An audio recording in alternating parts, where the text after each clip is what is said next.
Hey everyone, welcome back to Corporate Decoder, where we peel back the layers of corporate filings, and today we're looking at a bit of a do-over from Immersion Corporation.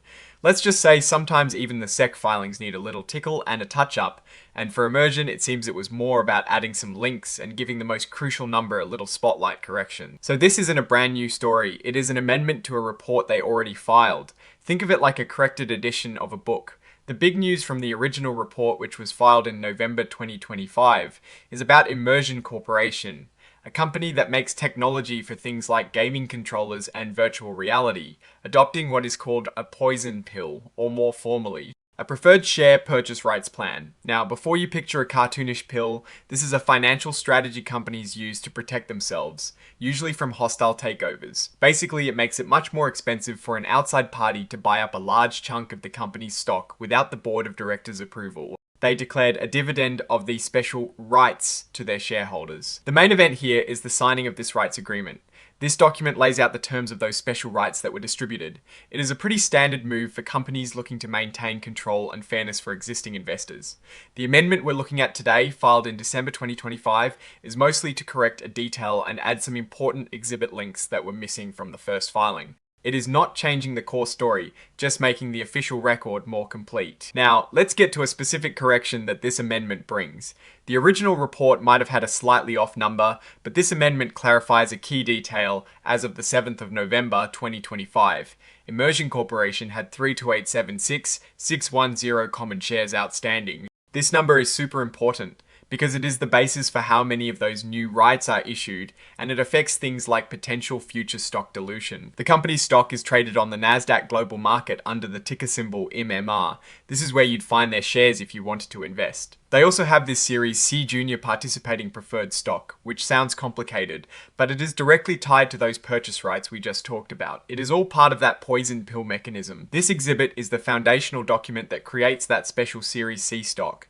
It outlines exactly what this preferred stock is and how it works, especially in the context of the rights plan. And here is the main agreement itself. This contract is between Immersion and a company called Computershare Trust Company, who acts as the rights agent.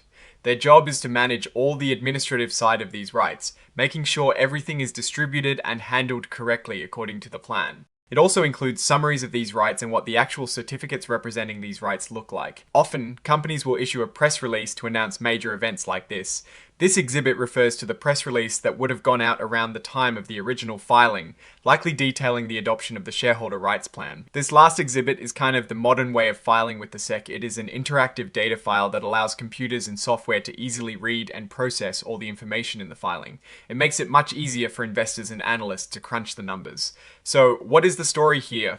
Immersion Corporation has put in place a shareholder rights plan likely to deter any unwelcome takeover attempts. This amendment is just a bit of housekeeping to make sure all the official paperwork is squared away and easily accessible. There aren't deep financial numbers here to analyze in this particular amendment, as it is not a financial results report. However, the adoption of such a plan signals that the company might perceive itself as vulnerable, or simply wants to ensure its board of directors retains strategic control moving forward. It is a defensive maneuver common in the corporate world.